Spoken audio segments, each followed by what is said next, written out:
Dreamcast. I am your host, Denise Walsh. I combine science, scripture, and stories that will inspire you to dive deep, break through your own personal glass ceiling, and design a life of your dreams. Welcome back to the Dreamcast. In today's solo episode, we're going to talk about an area of life that we have not yet addressed. And I am really excited about this because I think it's something that we are going to continue to come back to because honestly, health in this area is a domino effect to all other areas of your life. Now, if you've heard episodes 3 and 4 of the Dreamcast, then you know I talk about 7 areas of life. And this is friendship, family, finances, health, hobbies, business, and giving back. If you have not yet listened to episodes 3 and 4, or maybe you are a new listener, then I'd recommend going back and listening to those because it's there that I explain all 7 areas and we rate them on a scale of 1 to 10 to really assess where you are now. And then we dream a bit and we create that personal vision of what a 10 would look like in each and every area. And I firmly believe that we are called to live a Dream 10 life in all areas so we can truly thrive and be who we are created to be. Now, this next the next topic or this area of life that we're going to talk about is something that I think we can all use some help with or reminding with consistently, and that is the area of relationships. Community. Now, I'm not talking about Facebook friends or Instagram followers or social media friendships, which we'll talk about in a bit. I'm talking about deep community where you feel like you're surrounded with people who like, know, and trust you, where you can be open and vulnerable and feel accepted. In a safe community, you can thrive. You think of the opposite of community, which is basically loneliness or feeling on eggshells or living surrounded by drama, relationship drama, emotional roller coasters, arguments, angry, fighting. Whew. Nobody thrives in a situation like that. So I'm going to share with you 4 reasons why creating a healthy community for yourself impacts you on the inside and out. And the first reason is because a healthy, strong, supportive community is actually the number 1 tool you need to be healthy. Now, when I first say that, you might be thinking, wait a minute, the number 1 tool to be healthy, wouldn't that be to decrease stress? We've been told this for a long time, that stress is a predictor to hospital visits, doctor visits, decreased immune system. You're going to get sick more if you're stressed out, right? Well, that can be true. However, loneliness is actually a bigger precursor to heading to the doctor. Those who live in isolation suffer from more viral infections and inflammation, depression. Feeling socially isolated can make you physically sick. And then social stressors, arguments, family or friends that don't get along, there's stress on these relationships, is actually a stronger predictor of mortality than alcoholism or smoking. And even the field of epigenetics is learning how important your community is. Your genes can be turned on and off based on the food we give our bodies and the community that surrounds us. The community that we are around, remember, often we choose this community, impacts us on a cellular level. Our genome is shifted and changed based on this community, and we can get sicker and feel more depressed in isolation or having a community that's full of stress. The opposite of that is social connectedness, and it is more effective than medication. Getting healthy is a team sport. So one reason to have a healthy community is for your health. If you want to be healthier, get around people who love you, support you, or you can feel you're accepted and loved. Next is when you're in a space like that, in a community where you feel accepted and loved, you're going to have fun. You're going to let your guard down. You're going to experience laughter. And laughter reduces the level of stress hormones like cortisol, adrenaline, dopamine, and growth hormone. It also increases the level of health enhancing hormones like endorphins. Laughter is good for the soul.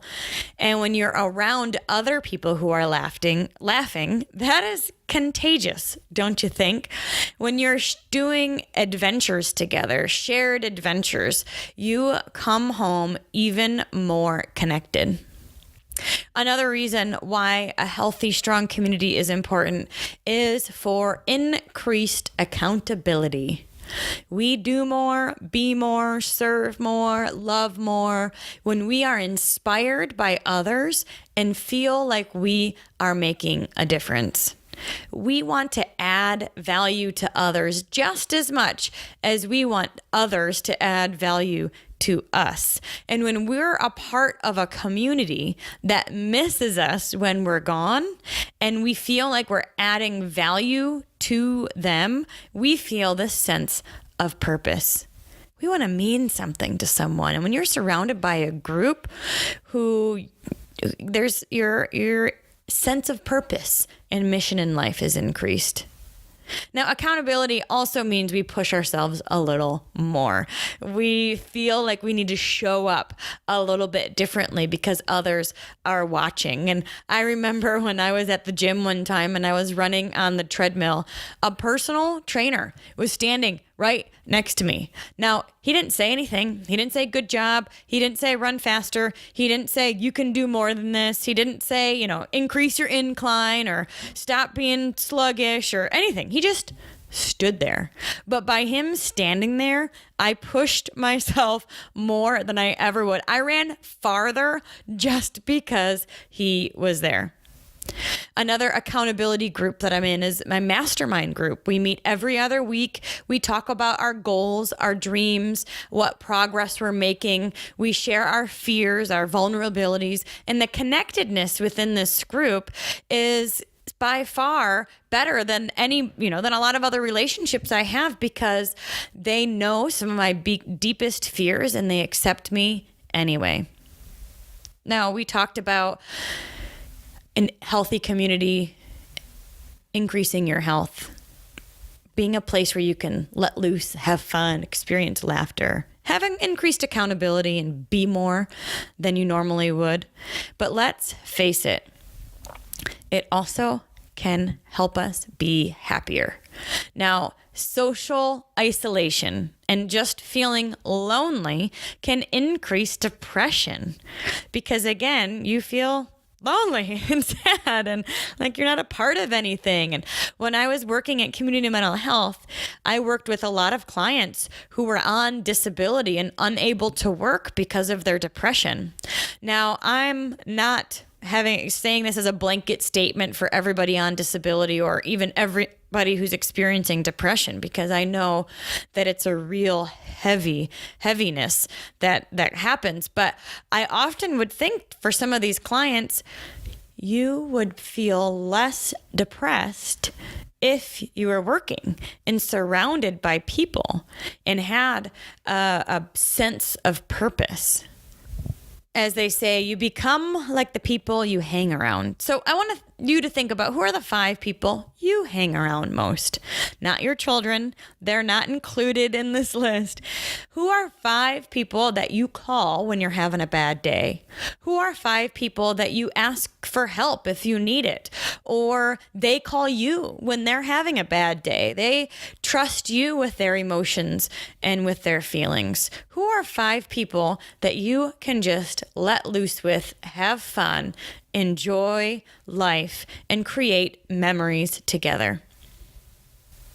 I challenge us all to have 5.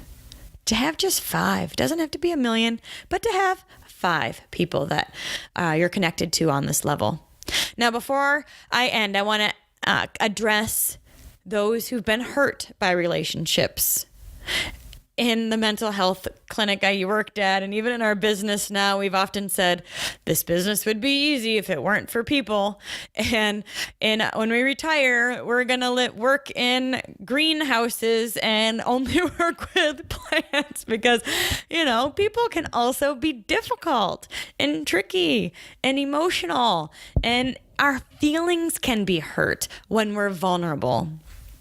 But what I've learned is that the opposite of having an open heart and deep relationships and being vulnerable and authentic with at least 5 people is that we can feel lonely.